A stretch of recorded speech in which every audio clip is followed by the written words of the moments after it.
Good morning everyone. নতুন একটি দিন, নতুন একটি ব্লগে তোমাদের সকলকে অনেক অনেক ওয়েলকাম।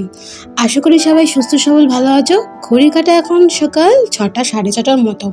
তোমাদের সঙ্গে নিয়ে আজকের ব্লগটা এখন থেকে শুরু করলাম। গতকাল সবজি দাদা এসেছিল বাড়ির সামনে, তো ঘরে কিছু সবজি ছিল না, তাই কিছু সবজি নিয়েছিলাম। আর এখন সবজি যা দাম বাবা, তাও একটু দাম কমেছে। আর ভালোই হয়েছিল সবজি নিয়েছিলাম, কারণ আজকে যেহেতু শনিবার, আর প্রত্যেক শনিবার না হয় আলুর দম নয় পনির, এক খেয়ে খেয়ে না এলা হয়ে গেছে, একদম ভালো লাগে না আমার। তো আমি আজ জন্য ভাবলাম যে আজকে যেহেতু নিরামিষ, তো গতকালই ওই জন্য সবজি নিয়ে রেখেছিলাম। তো আজকে যাই হোক বাঁধাকপিটা করে খাওয়া যাবে রাত্রিবেলায়। আর প্রত্যেক শনিবার এই একই গল্প জানো তো। আর এই এক খেয়ে খেয়ে না দেখবে আর মুখে রুচিও থাকে না, তো মুখের স্বাদটাও মাঝে মধ্যে একটু পাল্টাতে হয়। হাতের কাজে টুকটাক যে কাজগুলো ছিল সেগুলো করে আমি চটপট ভাতটা এখন বসিয়ে নেব, কারণ অনেকটা দেরি হয়ে গেছে। আর এই যে এদিকে চাল ধোয়া জলটা, এই জলটা এখন আমি একটু গাছিয়ে দেবো। তো ভাতটা যেই বসানো হয়ে গেছিলো, আর এদিকে আমি ভাবলাম যে বাদবাকি কাজটা পরে করবো, ততক্ষণ একটু গাছে জল দিয়ে আসি, কারণ এখন তো সেরকম সূর্যের তাপটা ওঠেনি। তাও দেখো সকাল 6টা বাজে, ভালোই কিন্তু রোদের তাপ দেখা যাচ্ছে। তো এদিকে টেবিলটাও একবার করে একটু মুছে নিলাম। তাই আজকে সকালবেলায় অল্প করে সোয়াবিন করবো, তাই সোয়াবিনগুলো একটু সিদ্ধ করে নেবো। এবেলার মতো অল্প করে সোয়াবিন রান্না করবো, যাতে ওবেলার জন্য আর না থাকে। ওবেলায় বাঁধাকপি করব, আর ও বলে যে মিষ্টি নিয়ে আসবে, প্রত্যেক শনিবারও মিষ্টি নিয়ে আসে, ওর একটা আর আমার একটা, নয় 4টে নিয়ে আসে। তো যাই হোক শনিবার করেই মিষ্টিটা খাওয়া হয়। তো ওদিকে সোয়াবিনটা বসিয়ে দিয়েছিলাম সিদ্ধ করতে, আর এদিকে আলুগুলো কেটে নিয়েছিলাম, একটা আলুই দিলাম, বেশি দিলাম না। আর এদিকে কাঁকরোলগুলো কেটে নিয়েছি। ভাতটা ওইদিকে হয়ে এসে ফুটে গেছিলো ভাতটা, তখন আমি অফ করে দিয়েছি। আর যখন আমি ভাত রান্না করি, তখন যখনই ভাতটা ফুটে ওঠে না, তখন একটুখানি ফুটিয়ে তারপর ঢাকা দিয়ে আমি রেখে দিই, ঠিক ঘড়ি দেখে 45 মিনিট সময় নিয়ে তারপরে গিয়ে নামাই। এতে গ্যাসটাও বাঁচে আর ভাতও হয়ে যায়। ভেবেছিলাম সোয়াবিনের যে তরকারিটা করব, তার মধ্যে মশলার মধ্যে একটু বাদাম বাটা দেবো, কারণ নিরামিষ যখন রান্না করি তখন না আমি যখন পেস্ট বানাই, যখন মশলাটা তৈরি করি আর কি, তার মধ্যে বাদামটা একটু পেস্ট করে দিই, তাহলে না নিরামিষ তরকারিতে স্বাদ আসে। কিন্তু কারেন্ট ছিল না, তাই টমেটোটাও পেস্ট করা হলো না আর বাদামটাও না। তো টমেটো দিয়ে হালকা করে ঝোল করে নিলাম, কেন রাত্রিবেলা যেহেতু বাঁধাকপি করবো, তো এইবেলা হালকার মধ্যে করে নিই। আর এদিকে টেবিলের উপর স্ট্যান্ডগুলো রেখে দিলাম, কারণ নাহলে গরমের তাপে না ওই টেবিল ক্লথটা পুড়ে যাবে। তো ওই দিককার কাজ সেরে এদিকে ভাতের ফ্যানটা গালতে চলে এসেছি। ভাত হয়ে গেছে, অনেকক্ষণই হয়ে গেছিলো। ওই যে বললাম না আমি কিছুক্ষণ রেখে দিই।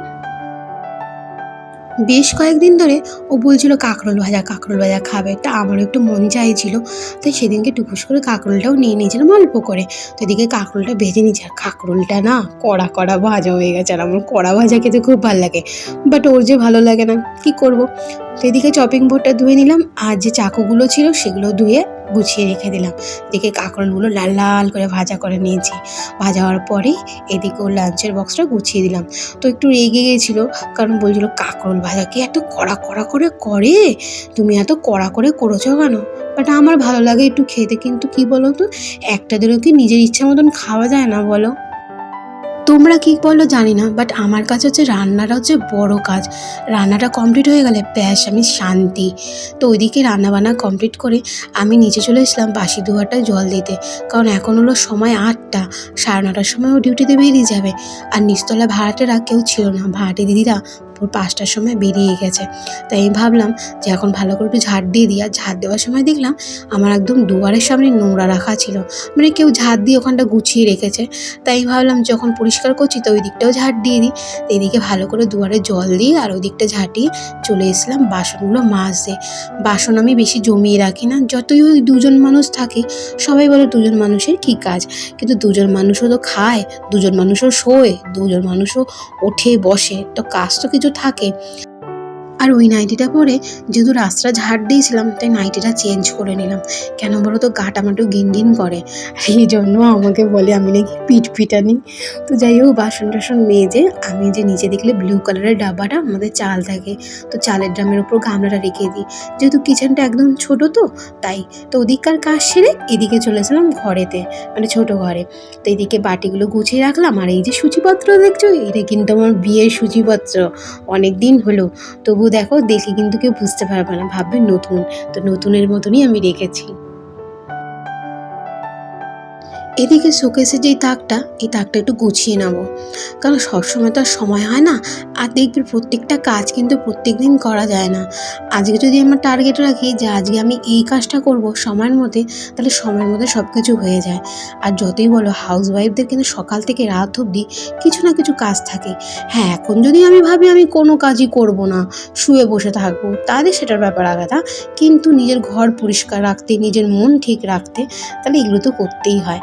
আর এই যে থালাগুলো দেখছো না, এগুলো সব আমার দানের বাসন। মানে আমার দিদা, তখন আমি একদম ছোট্ট বেবি ছিলাম, তখন আমার দিদা আমার জন্য বানিয়ে রেখেছিল। তা আমার বিয়ের সময় আমার দিদা তো বেঁচে ছিলেন না, আমার যা যা জিনিস ছিল মানে আমার দিদা বানিয়ে রেখেছিল, আমার বিয়ের সময় মামিরা পাঠিয়ে দেয়। এদিকে বিকালবেলায় ছাদে চলে এসেছিলাম, ছাদে এসে গাছে জল দিচ্ছি। তো বাইরেটা এত সুন্দর হাওয়া দিচ্ছিল না, মনই চাইছিল না যে নিচে যাই। তা কিছুক্ষণ ছাদে বসেছিলাম একা একা। ছাদ থেকে এসে বাঁধাকপিটা কুটে নিলাম, আর তার আগে সন্ধ্যেটাও দিয়ে দিয়েছিলাম। তো বাঁধাকপি তো কুটছি, এখন রান্না তো করতে হবে রাত্রিবেলা রুটি আর বাঁধাকপি। আমার যে জীবন শেষ, গরমে তো পুরো ঘেমে স্নান করে যাচ্ছি, আর সেই তো খুব আনন্দে আছে, রুটি দিয়ে বাঁধাকপি দিয়ে খাবো, কি আনন্দ তার। কিন্তু আমার একদিকে প্রাণটা যে বেরিয়ে যাচ্ছে। ওইদিকে বাঁধাকপিটা সিদ্ধ করতে বসে নাইটিটা চেঞ্জ করে ঠাকুর ঘরে চলে আসলাম। গোপালকে এখন ঘুম পাড়াতে হবে, 8টা 8:30 বেজে গেছে। তাই আমি ভাবলাম যে খাওয়া দাওয়ার আগে, মানে যখন রান্নাটা করছি, এক ফাঁকে টুক করে এসে গোপালকে ঘুম পাড়িয়ে দিয়ে যায়। তো ওকে ঘুম পাড়িয়ে এসে আমি আবার রান্নাঘরে চলে এসেছিলাম।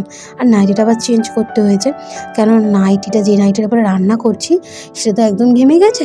তাই ভাবলাম শোয়ার সময় একবারে গা ধুয়ে তারপরে আমি নাইটিটা চেঞ্জ করবো। তো যেই নাইটিটা পরে গোপালকে আমি ঘুম পাড়িয়েছি, সেই নাইটিটা আবার খুলে মেলে দিয়েছিলাম। তো যাই হোক, এদিকে গোটা জিরে, শুকনো লঙ্কা, তেজপাতা ফোড়ন দিয়ে আলুটা ভেজে তার মধ্যে মশলা গোলা যে মশলাগুলো ছিল সেগুলো দিয়ে হালকা নাড়াচাড়া করে একটু কষিয়ে নেবো। আর সামান্য চিনি দেবো স্বাদ মতন চিনি, স্বাদ মতন নুন।